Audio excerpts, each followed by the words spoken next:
Every opera has a different genesis, but Bel Canto in particular started with a story. I mean, and the story was provided by Ann Patchett, for sure. So that was our starting point, and that was René's fascination with the novel, which actually really inspired all of us. After that, we assembled our creative team, and that's what we did. Well, René called me, so we had a composer, but we needed a librettist so that Ann Patchett's wonderful novel could be translated to the stage. So that's when we got Nilo Cruz, this fantastic playwright.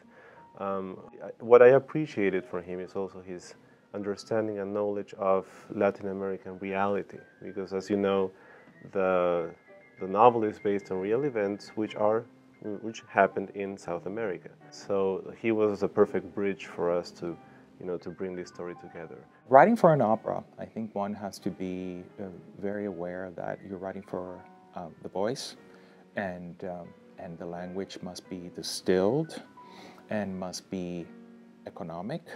But more than anything, you have to be very faithful to the essence of your characters.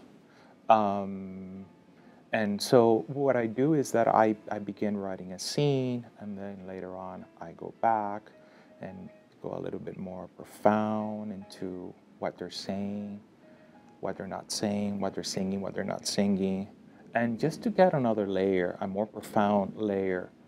But it's something that I do with my playwriting. It's just the way that I write. Again, because I'm not interested in writing the sort of language that you would hear in a bodega. I find that is, as artists, we need to look for another kind of language that is it's a little deeper. And I think that is something that we have to be very mindful of when we're writing for any kind of art form. After that, you need someone to convey all of that to the audience and to make it happen in a three-dimensional space, and that's when you have Kevin Newbury coming in. It's an incredibly rewarding process, especially with a piece like Bel Canto, when I'm involved from a very early stage. So I was brought on board while they were still writing the piece. And in fact, they're still writing it because we're here for the workshops right now in Chicago. So I've been working very closely with Nilo and Jimmy from almost the beginning. And it's been a great honor to work with them. They're great collaborators. They think very theatrically. It's a propulsive story with a lot of action, very rich characters, and a very acute theatrical imagination.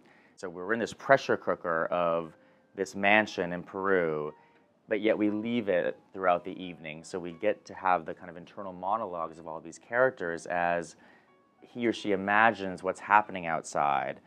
And it's really about what happens when 50 people are stuck in a room together for 4 months. To be honest with you, it's music and words sometimes the line is really blurred.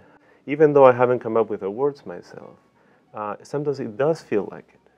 It feels like it just comes out so naturally, as if the melody had been written at the same time as the words. So when that happens, that is the best for me. Those are the moments in the opera that I love the most. But there are moments where magic happens, and you want to, stop time and really work on those, and those are some of the most important moments in the opera too. It's a really good story, told really well, and it's meant to be in the theater. The orchestrations are beautiful. It's a huge piece. It's a big orchestra and a big cast. It's an incredible production. So I think it'll be a really visceral experience for the connoisseur and the newcomer alike.